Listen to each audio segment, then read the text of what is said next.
Sir, ay umandar?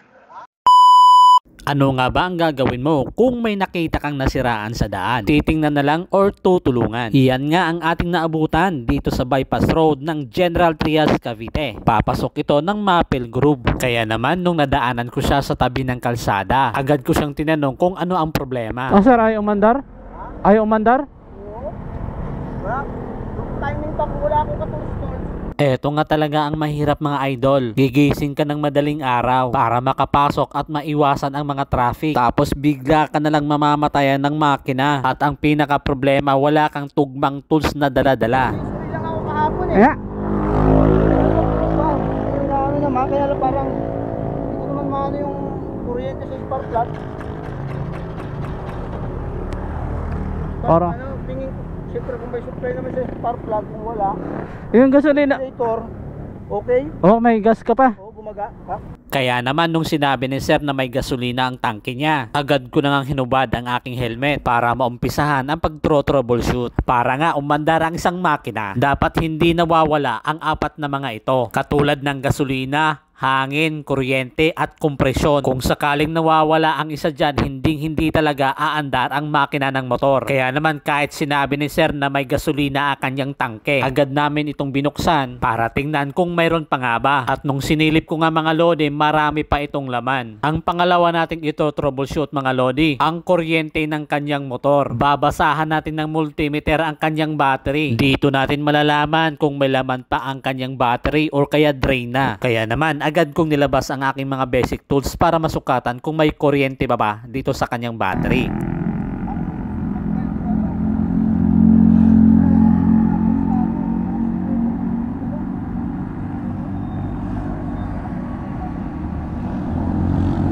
Yamaha Sight pala ang motor ni Idol. Kaya ang battery nito wala sa ilalim ng upuan. Nasa gilid at bandang kanan. Kaya ang susunod nating gagawin mga lodi, babaklasin natin ang buong kaha para na rin ma-expose ang mga sensors at wirings. Pwede ko naman sana siyang itulak sa pinakamalapit na motorcycle shop. Kaso lang ako ay nanghihinayang sa kanyang perang ilalabas. Baka kasi kaya ko pa itong ayusin. At kung sakaling hindi na talaga kaya, saka ko na lang siya itutulak. Pangalawa kong pagtutuunang pansin mga idol, ang kuryente ng kanyang motor. Dapat hindi ito bumaba ng 12.7 ang kanyang voltahe. Ito kasi ang pinaka-standard para kayang-kaya niya supplyan ang mga sensors at mapaandar ang makina. At sa mga oras na ito mga idol, gagamitan ko nga muna ng test light para malaman kung drain na ba yung battery or kaya hindi pa. Pero nung tinesting ko siya mga katropa, nalaman ko na may laman pa yung baterya. At para ma-confirm na mataas pa yung voltahe ng battery, ginamitan ko na nga ito ng multimeter. At na-verify ko na wala sa battery ang problema. Dahil may gasolina naman sa idol, pinakinggan ko ang kanyang fuel pump kung gumagana pa nga ito sa tuwing inoon ang susian. At dapat may maririnig akong ugong na nagmumula sa loob ng tangke. Dahil gumagana naman ang kanyang fuel pump mga idol, babaklasin ko na nga ang kahang harapan nito para tingnan ang hose papuntang injector. Pwede kasing barado at hindi nakakatuloy. Sa pagtesting ko sa kanyang fuel hose, hindi naman ito barado. Sa katunayan, may gasolinang lumalabas dito. Kaya naman ang pangatlong ito troubleshoot natin mga idol, kung mayroong lumalabas na kuryente sa kanyang ignition coil. Nung tinuto ko nga ang kanyang tension wire sa body ground ng kanyang motor, sabay push start kung nag-i-spark. At napansin ko mga idol, walang problema dito sa kanyang ignition coil. Ang sunod kong pinuntahan ay ang kanyang spark plug. At dito napansin ko na puro na ito corrosion. At habang tinetesting ko nga ito mga idol, wala nang kuryenteng lumalabas. Kaya naman akin itong nilinis at nagtesting ulit kung may kuryente na bang binubuga. At confirm meron na. Kaso ang problema,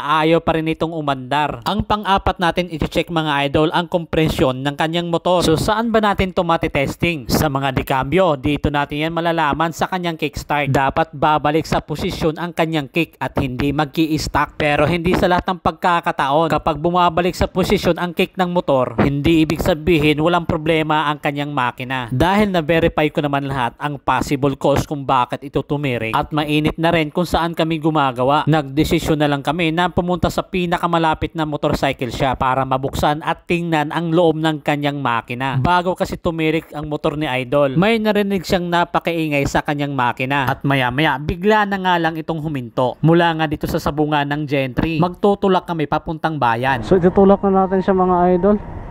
Ayan, pwede na sir.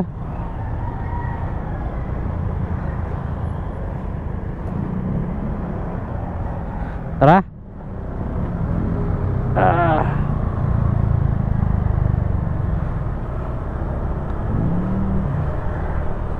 So wala na mga lodi, kasi mayroon naman siyang kuryente, gasolina at hangin ano. So kompleto siya, pero ayaw pa rin mag-start.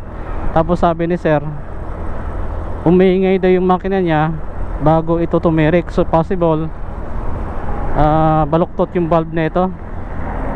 Tsaka before pato tumirik, marami na siyang nararamdaman ng ingay ng motor niya. So I think ngayon lang talaga to bumigay. Nanggaling pa pala sa 13 Martres si Idol. Umalis na hindi pa sumisikat ang araw para makapag-duty dito sa Commonwealth, Quezon City. Dito tayo, kakaliwa. O tara. Boss, saglit ang boss. Boss.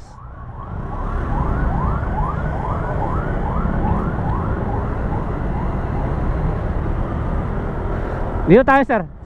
Tabi tayo, sa gilid tayo sa kabila. Ayan. Habang binabaybay namin ang Arnaldo Highway dito sa General Trias, Cavite, buti na lang meron ng bukas na motorcycle shop. At dito ko na nga iiwan si sir para magpatuloy sa aking biyahe at para makapasok na rin sa aking trabaho papuntang Ayala, Makati. Ayan, yan. Ito. Sa puntong ito, sinabi ko nga sa mekaniko ang mga findings na nakita ko para na rin mapabilis ang kanyang pagkatrabaho, at nagbiro nga ito na bibiyakin yung makina. Biyakin mo na lang sir para umandar. Sa puntong magpapaalam na nga ako sa kanya, may dinudukot ito sa kanyang bag. Sabi ko, wag na, idagdag mo na lang sa gastos sa pagpapaayos ng motor. Ano bang? Ay wag na. Wag na sir. Di ba rin na. Ito na lang sir, i-follow mo na lang ako dito sir. May mga vlog kasi tayo eh. Yan. Like mo to? Oo, sa aking page. Sir, sige sir. Oo, tama lang. Saan kita dyan sir? Pero Oo. siyempre nakakaya man sa... Oo. Di okay lang. Sige. Wag na. Wag ka lang yun, sir. Basta ko na lang. Ikaw na bahala sa motor mo. Di ba naman ang problema yun? Ano problema yun? Sige. Sige, sir. Nakakaya man pero sobrang sarap. Okay, sige. Hindi ko natatawaran. Oo, sige. Okay. Sige, sir. Thank you, sir. O, ingat ka. Sige, sir. Sa mga lodi, papasok pa rin tayo sa trabaho. Okay, so at least nahatid natin si sir sa shop. Ano? So tara, let's go. Sige, sir.